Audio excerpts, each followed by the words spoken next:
여러분, 우리 그리스도인들은 세상과 구분되어 있는 존재입니다. 세상과 구별되어 있는 거룩한 존재입니다. 우리는 하나님의 뜻에만 순종합니다. 우리는 하나님의 명령에만 따릅니다. 우리는 하나님의 사람들입니다. 우리 그렇게 고백하며 선포하며 이 시간 주의 이름 외치며 기도하겠습니다.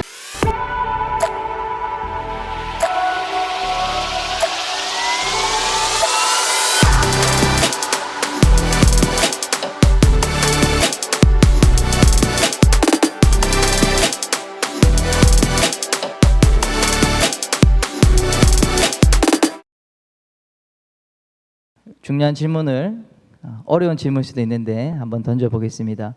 기독교인은 국가의 명령에 불복종할 수 있을까요? 여러분 어떻게 생각하십니까?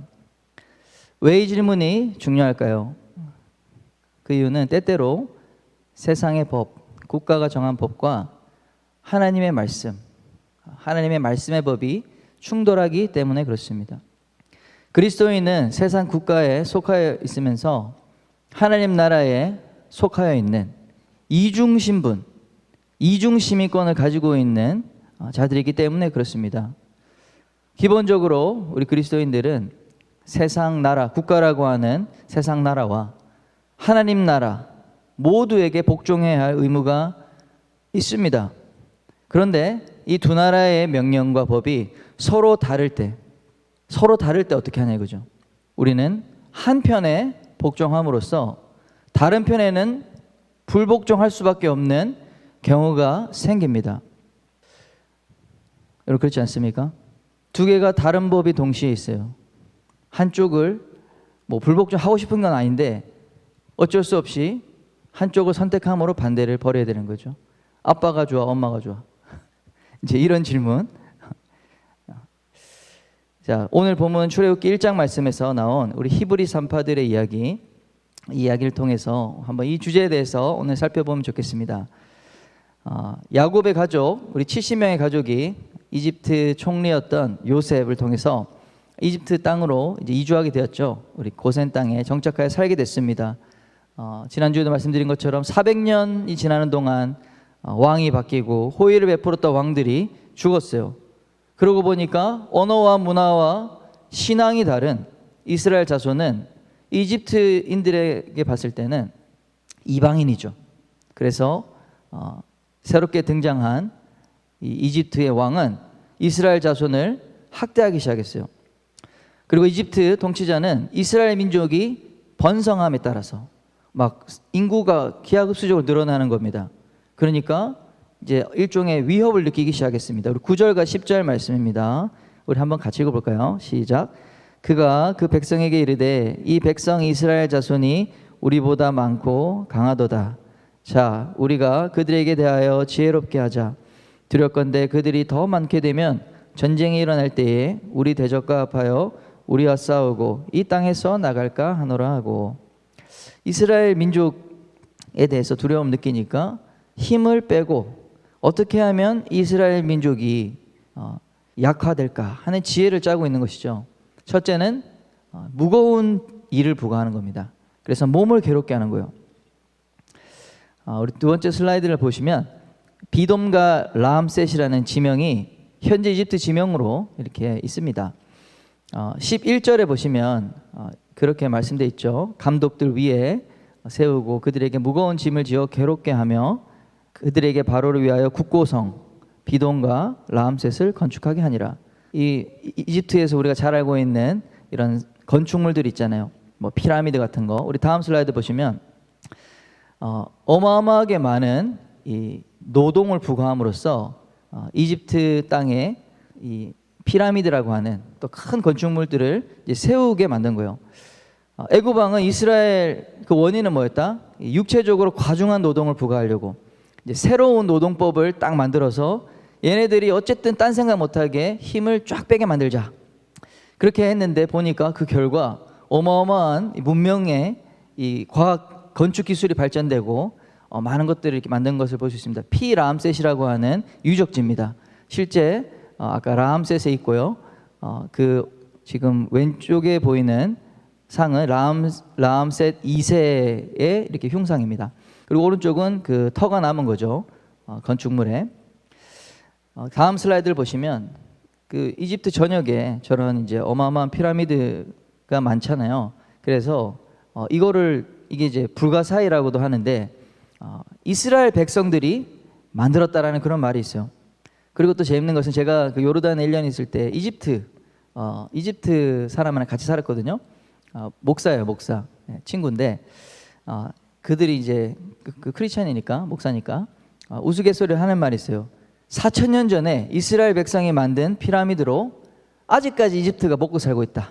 지금 관광지로서 피라미드가 전 세계 사람들이 오면서 관광 수입으로 이집트가 먹고 살고 있는 게 사실이거든요. 어쨌든 간에 이 요셉을 알지 못하는 새로운 이집트 그 왕의 치하에서 과중한 노동 또 엄한 노동에 시달리는 것은 분명한 사실입니다. 여기에 더해서 한 가지 더 악한 법을 이제 계획합니다. 그것은 무엇입니까? 산하제한 정책이죠. 이스라엘 백성에게 이제 남자 아기가 태어나면 산파를 통해서 그 아기를 죽이라는 것입니다. 잔인한 법이죠. 산파를 오늘날로 표현하면 조산사이겠죠. 또는 산부인과 의사 또는 간호사 정도로 보면 되겠습니다. 뭐 지금은 초음파라는 기술이 있어가지고 엄마 태중에서도 성별을 구분할 수 있는데 또 심지어 그걸로 낙태를 하는 경우도 있죠. 그런데 이제 그렇게 할 수 없으니까 산파가 갓난아기를 이제 받는데요.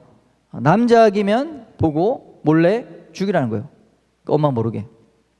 일종의 의료사고인 것처럼 포장해서 의도적으로 이 갓난아기를 질식시키든지 해서 죽이라는 것입니다. 딸은 근데 왜 살려둘까요? 여자는 살려둬도 크게 위협적이지 않기 때문에 그렇죠.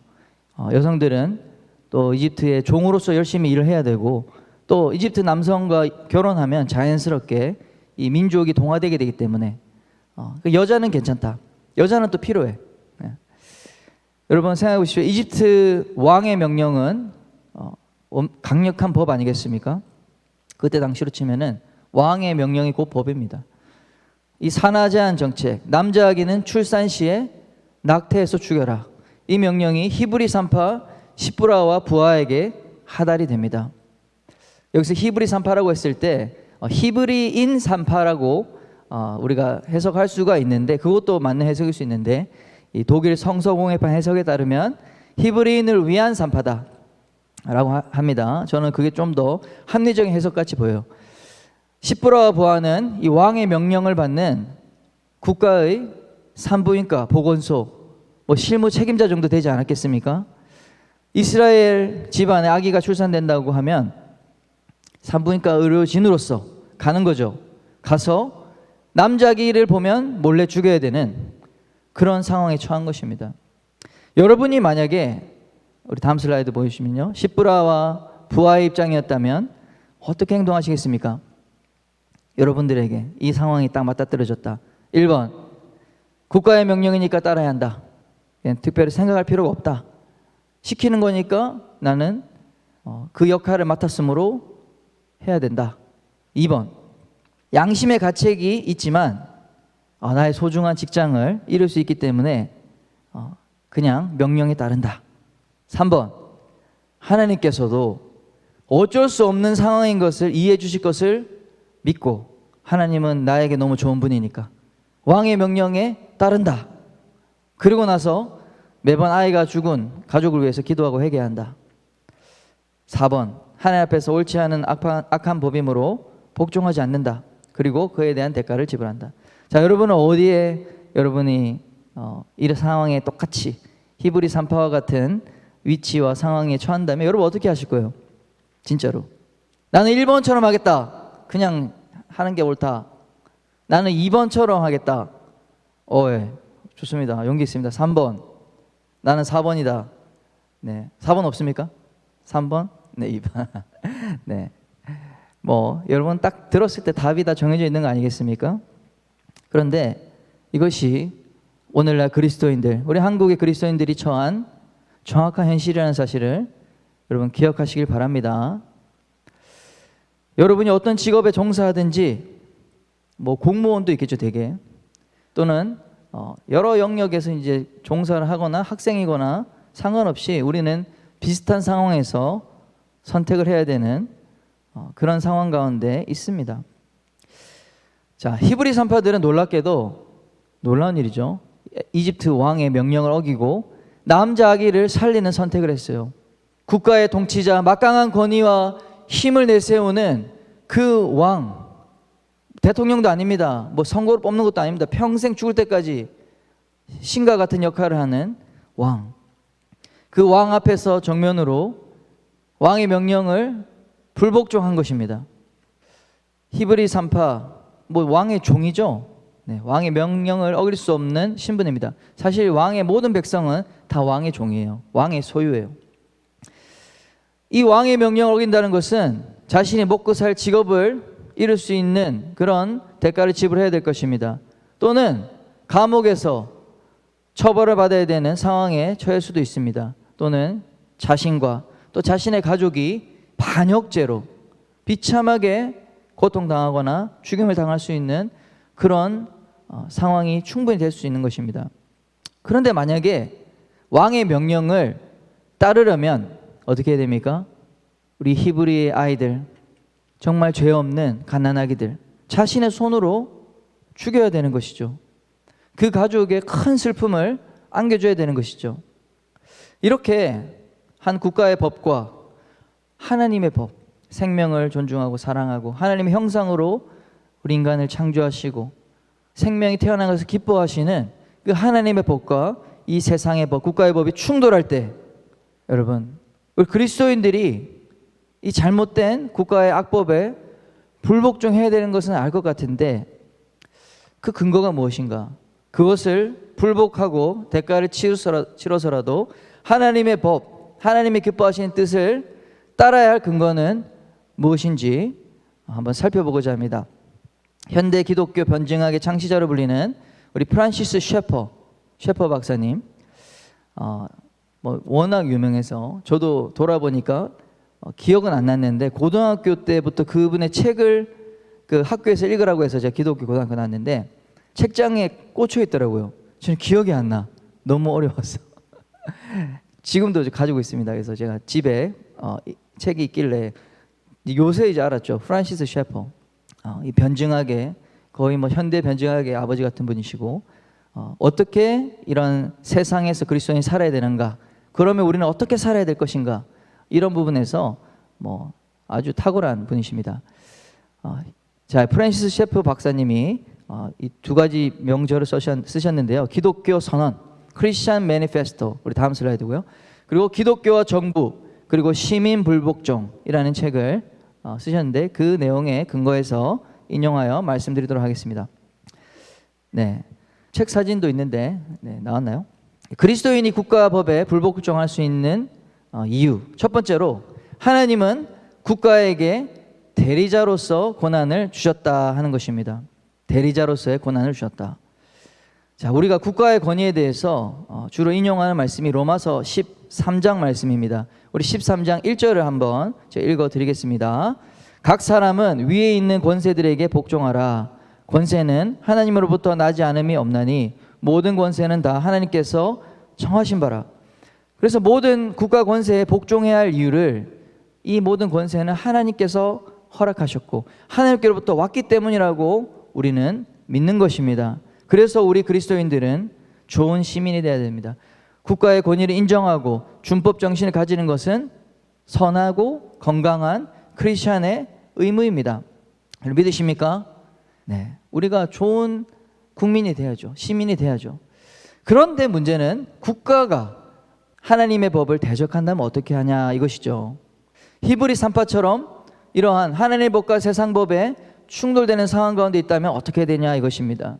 그래서 혹자는 이 말씀에 따라서 우리는 하나님이 주신 허락하신 이 권위를 가진 국가이고 정부이기 때문에 그냥 따라야 된다 라고 얘기하지만 사실 그렇지 않습니다. 4절 말씀을 함께 읽어보겠습니다. 시작. 그는 하나님의 사역자가 되어 내게 선을 베푸는 자라. 뒤에도 말씀이 있는데요. 자, 국가에게 주어진 하나님의 권위는 하나님의 사역자 무엇입니까?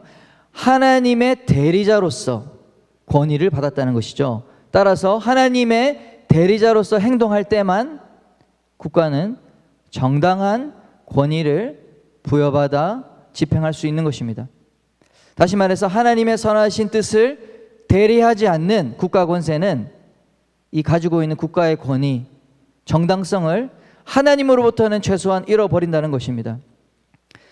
국가가 하나님의 정의를 실현하는 대리자가 된다면 악한 자를 심판하는 기능을 하죠.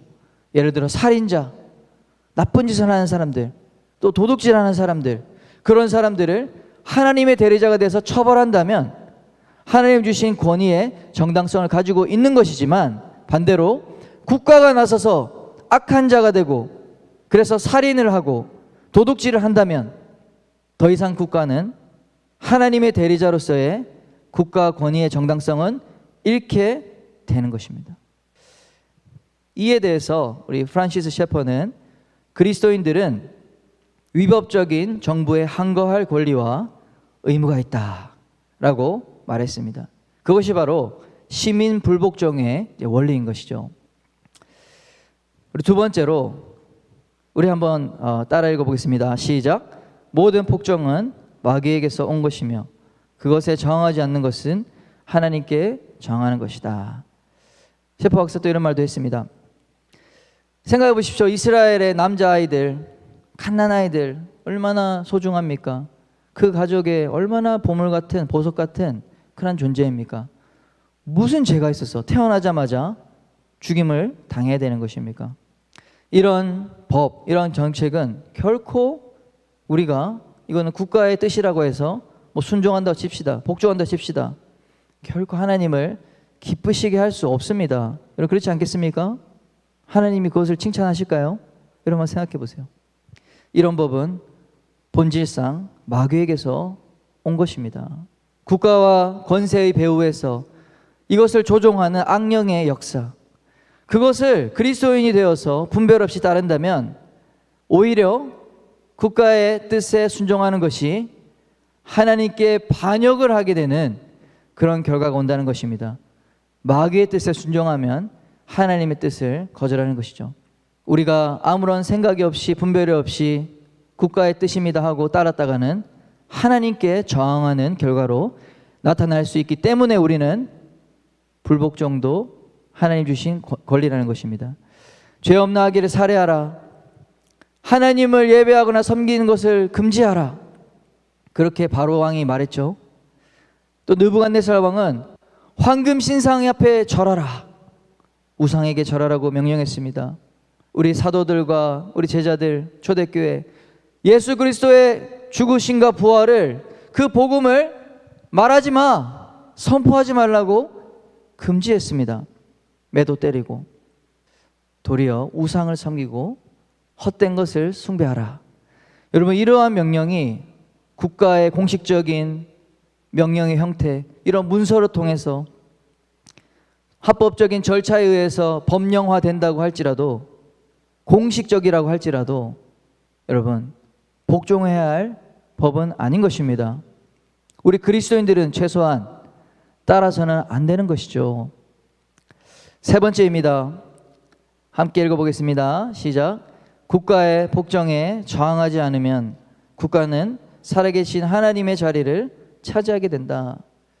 그러므로 그리스도인들이 잘못된 국가 권세에 저항을 하지 않는다, 악한 법과 악한 명령에 저항하지 않는다, 그러면 국가는 스스로 신의 자리에서 아무도 견제하지 않으니까, 이 권한이 하나님께 부여받은 일시적이고 또한 하나님의 뜻을, 선한 뜻을 행하라고 주신 그 권한인데 그것을 잃어버린 상태로 아무 저항도 없어요. 그럼 스스로 자기가 신으로 착각하는 것입니다. 그러면 자신이 신이 된 줄 알고 더 많은 악행을 일삼게 되는 것입니다. 그것이 바로 독재국가의 모습이죠. 독재국가. 독재는 반드시 타락한다고 되어 있습니다. 하나님의 이름을 높이는 우리 그리스도인으로서 결코 국가가 절대 권력의 자리에 서서 그 하나님의 자리에 서서 하나님께 돌려야 될 영광을 가로챈다.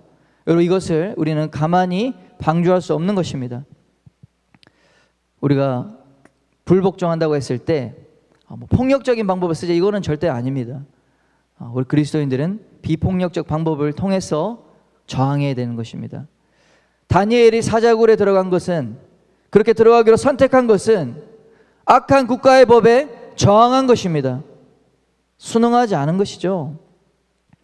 로마 시대의 초대교회 성도들이 사자굴에 사자의 밥으로 던져지면서도 그렇게 많은 사람들의 조롱거리로 비참하고 잔인하게 온 가족이 그렇게 사자 밥이 되어 주어가면서도 그렇게 하나님의 신앙을 지키기로 결정한 것은 비폭력적인 저항인 것입니다. 국가의 부당한 권력의 법에 저항한 것이죠. 일제의 신사참배 명령에 거절해서 옥고를 치르고 그곳에서 순교하신 주기철 목사님, 일제의 부당한 권력, 하나님을 대적하는 우상을 숭배하라는 법에 저항한 것이죠. 여전히 지금도 공산주의 국가들, 우리 북한과 중국 안에는 기독교 신앙하는 것이 불법입니다. 기독교 신앙하는 것이 불법입니다. 모임이 불법입니다. 그럼에도 불구하고 몰래 법을 어겨가면서 지하에서 예배드리죠. 소리 없이 기도하죠. 목숨 걸고 성경책을 그 한 장이라도 달달 외우면서 그 성경책이 발각되면 온 가족이 다 처벌당하는 것을 알면서도 예배하고 또 복음을 전하는 그런 일들을 하고 있습니다. 무엇입니까? 국가의 부당한 권력, 부당한 법에 비폭력적으로 저항하는 것입니다. 다시 본문으로 우리 돌아와서 17절 말씀을 우리 한번 읽어보겠습니다. 함께 읽어보겠습니다. 시작. 그러나 산파들이 하나님을 두려워하여 애국 왕의 명령을 어기고 남자 아기들을 살린지라. 아멘. 사랑하는 여러분, 우리가 복종해야 할 최종 권위는 하나님께 있음을 믿으십니까? 아멘. 제가 여러분들을 무슨 정치운동에 참여시키려고 하는 것이 아닙니다. 그러나 우리가 세상 국가에 속한 사람들로서 우리는 이 나라가 정한 법과 정책에 영향을 받을 수가 없는 존재입니다. 그렇지 않습니까? 지금도 수많은 악한 법들이 국회에 계류 중입니다. 이미 제가 작년에도 얘기한 바 있지만 생명을 존중하는 법이 아닌 우리 태중에 있는 아이들 3개월 되고 5개월 되고 6개월 되고 심지어 태어나기 직전에 9개월이 된 아이도 낙태할 수 있는, 마음껏 낙태할 수 있는 그런 낙태 합법화가 이미 되었습니다. 그런데 우리 그리스도의 청년들이 그저 그런가 보다 관망하고 있지는 않습니까? 여러분, 지금도 그 법이 통과되기 전에도 1년에 수백만의 아이들이 낙태 수술로 학살을 당하고 있습니다. 이것이 우리의 신앙과 아무 관련이 없는 것입니까? 표현의 자유, 언론의 자유가 제한되는 법들이 지금 우리 이번 달 안에 막 통과되고 있어요. 그냥 우리 사랑하는 가족들 모여서 1년에 한두 번 우리 모이는 거, 우리 인간이 가질 수 있는 최소한의 행복의 권한 아닙니까? 근데 다음 주 곧 추석인데 가족 모이는 것도 몇 명만 모여라 제한하잖아요. 8명까지인가요? 그러면 9명이면 9명이면 모이면 안 됩니까? 여러분, 안전을 구실로 인간이 가지고 누리는 본질적인 자유의 권리를 지금 빼앗는 거예요. 백신으로 죽는 사람이 안전하게 보호되는 사람도 있지만 죽는 사람이 800명이 넘었습니다. 그런데도 그냥 무조건 맞으라고 하잖아요. 제가 뭘 말하려고 하냐면 우리 한국 사람들 국가에서 시키면 다 옳다고 믿는 것 같아요. 국가에서 정한 법이라고 하면 무조건적으로 다 따라야 된다고 생각하는 것 같아요. 그리스도인들이 더 그런 것 같아. 너무 착해서 그런 거라고 생각을 하는데, 여러분 지금 지난주도 그렇고 대면 예배를 금지한다고 하잖아. 그런데 그냥 아무런 생각이 없이 고민 없이 국가가 정한 거니까 복종해 버립니다. 여러분, 그래 놓고 식당 가고 카페에 가잖아요. 사랑하는 여러분, 오늘날 교회가 하나님을 진정으로 두려워하긴 하는가? 정말 하나님 여러분 두려워하십니까? 세상이 정한 법은 지키기 위해서 노력하고 주의하는데 하나님의 말씀, 하나님은 여러분 진정으로 두려워하십니까? 하나님이 만드신 창조 질서를 파괴하는 동성애, 음란을 정당화시키는 이런 차별금지법, 건강기본가정법, 이름은 정말 멋있습니다. 그럴싸해 보입니다. 근데 실제로는 뭐예요? 하나님 만드신 이 창조 질서를 이제 부서뜨리겠다는 겁니다. 사회를 혼란시키고 가정을 파괴시키고 결국에는 교회를 파괴시키겠다고 하는 그러한 법입니다. 특별히 다음 세대 아이들을 영혼을 사냥시키는, 영혼을 정말 치명적으로 죽이게 만드는 그런 법들입니다. 하나님으로부터 멀어지게 만드는 음란을 조장하는 법이고, 조기성애, 음란 교육법이죠. 하나님부터 당연히 멀어지지 않겠습니까? 교과서에 그러한 내용들이 들어가 있고, 우리 다음 세대가 여러분 우리 대한민국, 우리가 정하는 그런 법, 투표, 정치 이런 걸 통해서 만들어지는 악한 법들에 의해서 희생당한다면 하나님 앞에서 우리는 책임이 없는 것입니까? 우리는 이러한 법이 통과되는 것을 볼 수도 없고, 또 통과된다고 해도 동의할 수도 없어요. 지금 소수의 사람들이 이런 악한 법을 막기 위해서 고군분투하고 있습니다.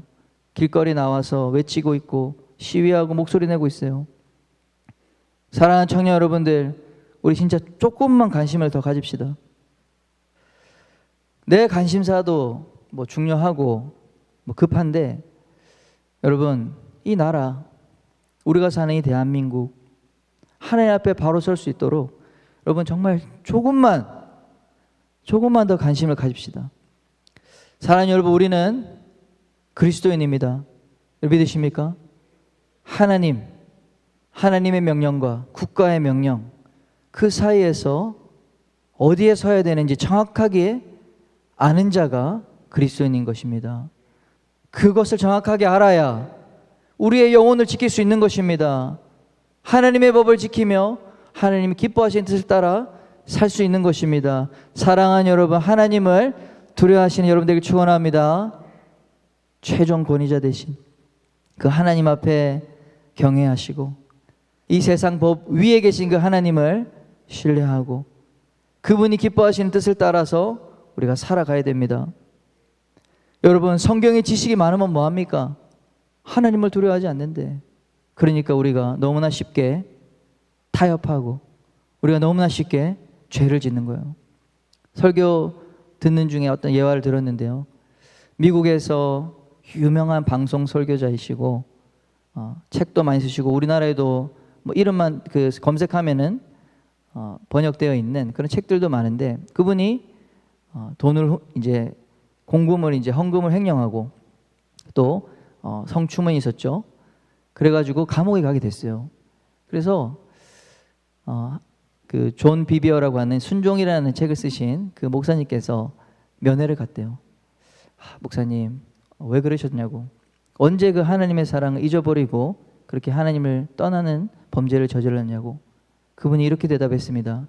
목사님, 저는 한 번도 하나님의 사랑을 떠난 적이 없습니다. 저는 한 번도 하나님이 나를 사랑하신다는 것을 잃어버린 적이 없습니다.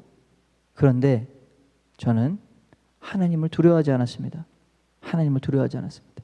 지금 미국의 교회가, 한국의 교회가 하나님을 사랑한다고 하지만 하나님을 두려워하지 않는 것 같습니다. 사랑하는 여러분, 우리는 하나님을 경외하고 두려워할 때 우리 삶에 온전한 지혜, 온전한 지혜로운 선택을 할 수 있는지 믿으시길 바랍니다. 우리 예전에는 할머니, 할아버지들 성경을 읽지도 못하죠. 바깥에서 일하시고 농사 지시고 이 성경 끝에만 헤어지고 안에는 완전 새 책. 왜요? 글자 읽을지도 모르고, 또 너무 글 읽고 이런 게 몸이 피곤하니까 그냥 와서 기도하시고, 성경에 대한 지식이 여러분처럼 그렇게 체계적으로 배운 적이 없어요. 성경 공부가 없었어요. 예전에는 50년 전, 70년 전 우리 한국교회가 정말 가난 속에서 이렇게 부흥하고 성장할 때 그분들은 무슨 지식이 이렇게 많고 좋은 프로그램이 많은 게 아니었어요. 한 가지 있었어요. 한 가지. 하나님을 존경하고 하나님을 두려워하는 거. 그래서 어떻게 됐든 좋은 이 농사 지으면은 첫 번째 걸 하나님께 갖다 드리고, 여러분 하나님을 경외하는 마음 하나만 있으면 우리 인생의 모든 선택과 결정 여러분 다 되는 줄 믿으시기 바랍니다. 우리 가운데 이 하나님을 두려워하고 경외하는 마음이 회복되기 원합니다. 이제 기도하기 전에 우리 몇 주 전에 우리 아프가니스탄 우리 계속 기도하고 있는데요.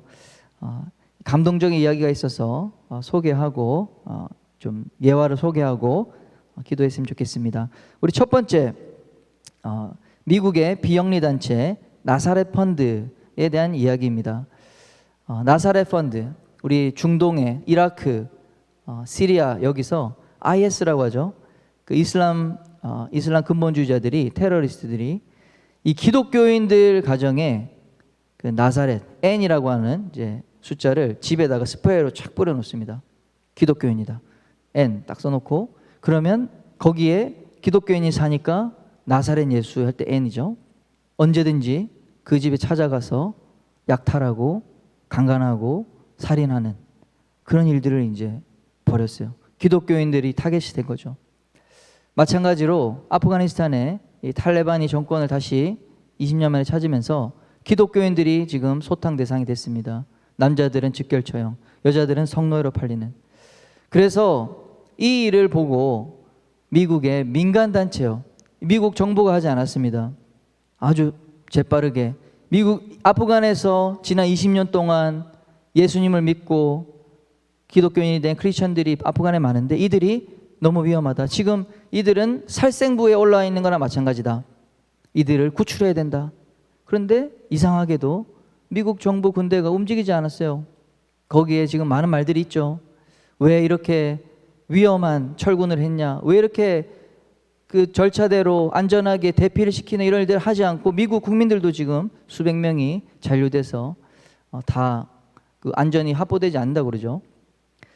근데 이 상황에서 민간 단체가 모금을 합니다. 많은 돈을 2,800만 달러 이상을 모금해서 이 전세 비행기를 가지고 이 아프간에서 죽기 이 위험한 상황에 처해 있는 아프가니스탄 우리 그리스도인들을 약 1,200명의 기독교인들을 구출했다고 하는 것입니다. 그 방송하는 사람인데요, 글렌 백이라는 사람인데, 이 사람은 물론 몰몬 교도이지만 이런 의로운 행동을 하는 것이요. 지금도 여러 나라에 이제 그런 자신의 비용을 대서, 그러니까 국가가 하지 않는다고 해서 그냥 가만히 있는 것이 아니라는 것입니다. 생명을 살리기 위해서 우리 시민으로서 또 크리스천으로서 해야 할 일을 하는 것이죠. 그래서 이렇게 얘기합니다. 우리는 미국 정부가 아니다. 그러나 정부가 할 수 없을 때 민간인들이 책임을 진다. 이게 너무나 감동적인 이야기 아닙니까? 또 두 번째 예화입니다. 우리 파인애플 익스프레스라고 하는 작전인데요. 이 지금 미국의 이런 상황을 통해서 지금 아프간 안에 있는 미군과 협력했던 특별히 특수부대 대원이 있습니다. 아프간 커만도라고 하는 특전사 특공대 대원들이 살생부 또 1위에 올라간 거죠. 탈레반들 입장에서 자신들을 공격했으니까. 그래서 아프가니스탄 특수부대 군인들과 그 가족들이 위험에 처했는데 그들이 이제 아프간을 탈출하려고 하는데 탈출하지 못한 거예요. 서류가 미비하다. 뭐 어떻게 해가지고 자기들의 동료였는데 이 미군 전역자들이 자신들이 함께 뛰었던 우리 동료, 친구들, 함께 생사고를 같이 했던 우리 아프간 군인들이 지금 그 가족들이 위험에 처했다. 그런데 우리 정부에서는 그들을 구출할 계획이 없는 거예요. 어떻게 했습니까? 이 예비역들이, 전역자들이, 특전사들이 모여서 50명들이 모여서 새로운 작전을 만들고 그게 이제 파인애플 익스프레스라는 작전이에요. 그래서 아주 영화 같은 일들이 일어나고 있습니다. 우리 영상이 혹시 준비됐습니까? 우리 영상 한번 보여주시면 감사하겠습니다. 3분 정도 되는 영상인데요. 외신에 따르면 미국 특수부대의 제한 군인들이 최근 며칠간 수백 명의 아프가니스탄 특수부대원과 그 가족을 비밀로 구출했습니다. 지난 20년간 아프간에서 다양한 임무를 경험한 전직 군인, 첩보요원, 민간 구호요원 등 약 50명의 미국인들이 협력해 정부와 군 지휘부를 따돌리고 지난 열흘 동안 아프간에서 처형 위기에 있었던 친구들과 가족들 630명을 구출했다고 합니다. 구출 대상은 아프간 특공대와 그 가족들이었습니다. 미군이 특별히 선별해 최정예 요원으로 훈련시킨 아프간 특공대는 탈레반과 테러 조직을 소탕하는 임무를 맡고 있었기 때문에 탈레반이 장악한 아프간에서는 직결 채용 명단에 올라가 있었습니다. 이들을 훈련한 그린벨의 출신 스칸만 중령은 이 특공대원들 및 어린아이들과 임산부 등을 포함한 그 가족들을 구출하기 위해 전직 동료들을 소집했습니다. 군 내부에서 비밀리에 협조해줄 현역 후배들도 포섭했습니다. 그리고 군 수송기에 몰래 타 아프간 카불에 들어가서 비밀리에 구출 작전을 벌였습니다. 그런데 미군과 같이 훈련을 받고 복무한 아프간 특공대 중 한 명이 다음과 같이 말했습니다. 탈레반에게 쫓기고 있었다. 8월 14일 탈레반이 정권을 잡았을 때 그의 비자는 승인되지 않았고 수천 명이 공항으로 달려갔다고 밝혔습니다. 특수작전군들은 먼저 공항에서 미군과 함께 시스템을 고안해 동료들을 게이트로 보내고 해병대가 지상에서 비행기가 이륙할 때 파인애플 비밀번호로 신원을 확인하라고 했습니다. 일부에서는 부대원들에게 휴대전화로 파인애플 사진을 보여주기도 했다고 합니다. 그들은 아프가니스탄에서 전 동료들을 구출한 후 카불시에 갇힌 동료들을 구출하기 위해 바이든 행정부의 제약을 무시하고 하미드 카르자이 국제공항 주변에 미군 경계선 밖으로 모험을 시작했습니다. 거의 어둠과 극도로 위험한 상황 속에서 밤이 된 후 이 단체는 비공식적으로 미군과 미국 대사관과 함께 때로는 한 번에 한 사람씩 또는 한 쌍씩 또는 두 쌍씩 또는 미군이 통제하는 하미드 카르자이 국제공항의 전선 안쪽에서 사람들을 이동시키기 위해 비공식적으로 일했다고 말했습니다. 목요일 아침 현재 500명의 아프가니스탄 특수대원, 자산, 졸업자 및 그 가족을 밤새 카불 공항으로 데려와 미군의 보호 장비를 넘겼다고 말했습니다. 이번 작전은 지난 카불에서 발생한 치명적인 테러 공격으로 미 해병대 10명, 미 육군 2명, 미 해군 병원 부대원 1명 등 200명 가까운 사망자를 낸 후 밝혀졌습니다. 고위험한 개인들, 어린아이와 고아, 임산부들을 둔 가족들, 폭탄을 터뜨리기 직전까지 밤새도록 카불 거리를 통해 비밀리에 이동했습니다. 파인애플 TF를 도운 사람들 중 상당수가 명령에 반항하는 쪽을 택했다고 전했습니다. 바이든 행정부가 공항 장벽 내에 머물 것을 요구했음에도 불구하고 보안 경계선을 빠져나왔습니다. 공항 경계선을 넘어서는 도움을 주지 말라는 명령을 무시하고 하수도로 뛰어들어 휴대전화로 파인애플을 번쩍이는 사람들을 이끄는 비행장 내 비공식적인 영웅들이 없었다면 이런 엄청난 노력이 이루어질 수 없었을 것이라고 말했습니다. 제복 차림의 미군은 과거 연합군 복무로 미국의 보호를 요청했던 미국인과 아프간인들을 모으기 위해 공항 경계 밖에서 모험을 할 수 없게 되자 그들 대신 비공식 파인애플 익스프레스 지상팀의 감시와 협조적인 움직임을 기다렸다고 말했습니다. 너무 감동적이고 정의가 살아있는 자유의 나라 미국 군인의 참 모습입니다. 우린 자유롭고 정의로운 미국과 혈맹 관계를 맺고 있는지 다시 한번 점검해봤으면 합니다. 이상입니다. 네, 영화 같은 이야기입니다. 자, 탈레반이 탈레반은 이제 쫓기고 있고 탈레반으로부터. 근데 미국 정부와 군에서도 이 서류가 미비한 자들을 통과시키지 마라 이렇게 한 상태예요. 그런데 이 퇴역한 미국 군인들, 특전사 출신의 이 퇴역 군인들이 우리 형제들, 우리와 함께 일했던 이 친구들과 가족을 우리가 돌봐야 된다. 비록 그 친구들은 죽었을지라도 전사했을지라도 그의 가족은 우리가 살려야 될 책임이 있다. 그렇게 함으로써 어떻게 했죠? 지금 국가의 명령 체계를 이제 반한 거죠. 민간인입니다. 군인이 아닙니다. 그 중에 그래서 어떻게 했냐? 군인들을 포섭해요. 자기 후배들을 포섭해요. 국가의 명령에 반하게 하는 거죠. 통신 시설을 따로 만듭니다. 소통하기 위해서. 또 비밀리에 서류를 위조합니다. 신분증을 위조합니다. 다 국가의 큰 중범죄죠. 그러나 왜 그런 일을 했습니까? 이 나라 정부가 하지 않기 때문에 우리는 이 가족들과 이 사람들을 살려야 될, 우리 옛 동료들을 살려야 될 의무가 있다. 그러면서 이 모든 것을 자신의 돈을 들여서 자신들의 목숨을 걸고서 다시 들어가서 이 위험천만한 작전을 수행한 거예요. 정말 영화 같은 그런 일이 일어난 것입니다. 그렇게 해서 680명, 몇 명도 아니고 680명을 우리 미국의 최고의 첩보 모든 기관들도 다 따돌리고 탈레반도 따돌리고 유유히 작전을 펼쳐서 이렇게 사람들 살리는 이 미군들, 미국의 정신입니다. 마지막에 나왔던 그 지휘관 스캇만, 그린벨의 출신 스캇만이 이렇게 얘기하죠. 왜 이런 일을 했습니까? 인터뷰를 했는데 왜 이런 일을 했습니까? 우리 정부는 이 일을 하지 않았습니다. 그러나 우리는 미국인으로서 해야 할 일을 했을 뿐입니다. 이 이야기들이 주는 교훈은 여러분 우리는 그리스도인으로서 이 세상의 법, 세상의 뜻 그 이상의 우리는 하나님을 경외함으로 하나님의 법을 추구하는 자들이라는 것입니다. 사랑하는 여러분, 이 세상의 법들이 하나님의 법과 충돌하는 이 시대, 이 마지막 시대에 더 그런 일들이 많을 거예요. 여러분 깨어 있으시길 바랍니다. 그때에 세상의 어둠이 가득할 때에 더 이상 올바른 진리를 가르쳐야 될 학교가 그 일을 감당하지 못할 때에 그냥 우리가 손 놓고 있는 것이 아닙니다. 정의를 집행해야 될 정부가 그렇게 하지 못할 때에 그냥 우리가 손 놓고 어쩔 수 없나 보다, 이게 아닙니다.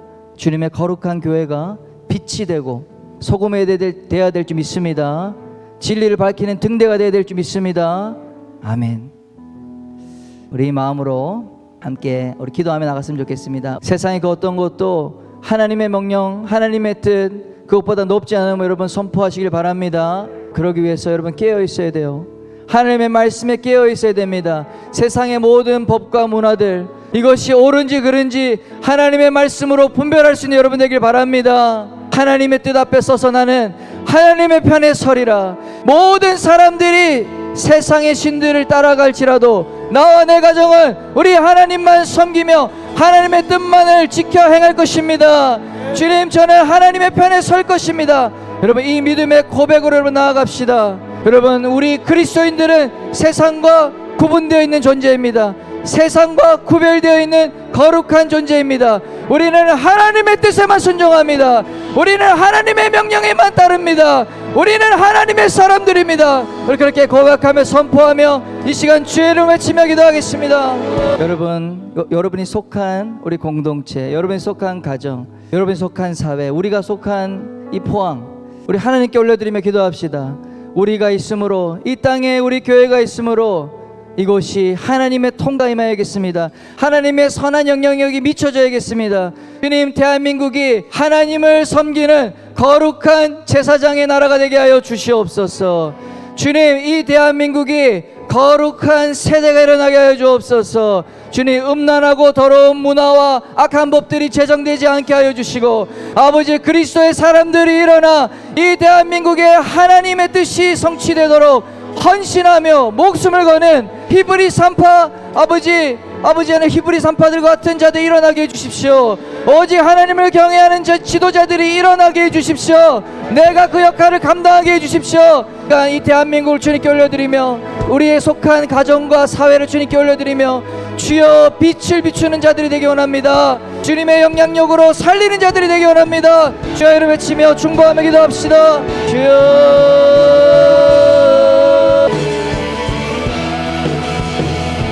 우리 마지막으로 기도할 때 주님, 우리 한국교회가 아버지 하나님의 사랑으로 회복되게 해주세요. 아버지의 사랑으로, 아버지의 능력으로 하나 되어 주님의 빛을 비추는 교회가 되게 해주세요. 하나님, 이 코로나로 인해서 예배를 자유롭게 하지 못하는 상황 가운데 있습니다.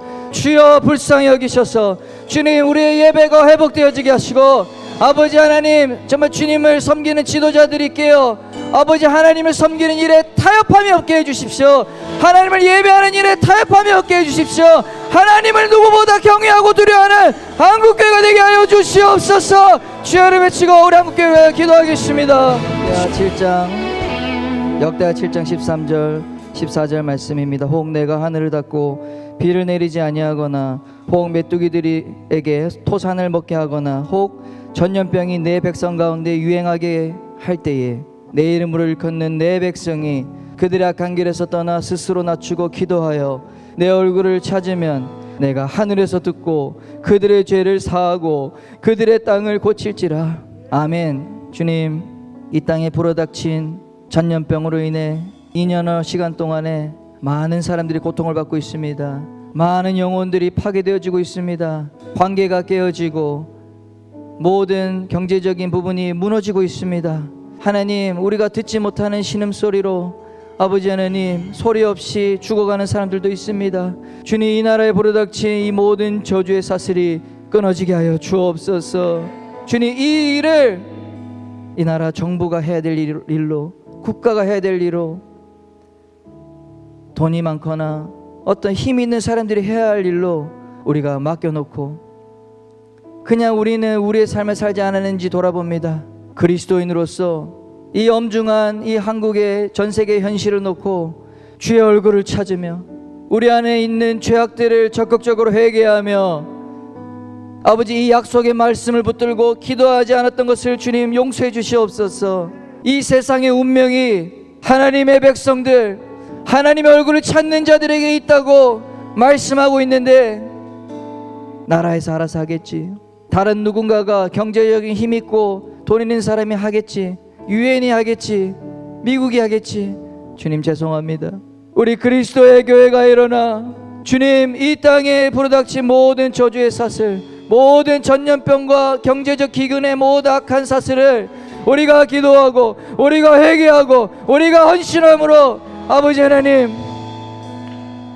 이 땅을 하나님이 다스리시고 하나님의 축복이 흘러가는 그러한 나라로 주님 회복시킬 수 있기 원합니다. 주님의 약속의 말씀처럼 내 이름을 걷는 내 백성이 그 악한 길에서 떠나 스스로 낮추고 기도할 때, 내 얼굴을 찾을 때 우리 하나님께서 그 땅을 고친다고 하셨습니다. 이 약속을 붙들며 나아가게 하여 주옵소서. 우리 귀한 이곳에 있는 청년들이 그렇게 하나님께 쓰임받는 하나님의 거룩한 자녀들이 되게 하여 주옵소서. 주님 한국교회가 그 역할을 감당하는, 빛과 소금 역할을 감당하는 이 땅에 예수 그리스도의 몸으로서 주님의 일을 감당하는 귀한 교회가 될 수 있도록 주님 아버지의 사랑을 날마다 날마다 부으소서. 하나님을 경외함으로 나오게 하소서. 감사합니다. 그렇게 행하시 주님께 모든 영광을 드리며 예수님의 이름으로 기도합니다. 아멘.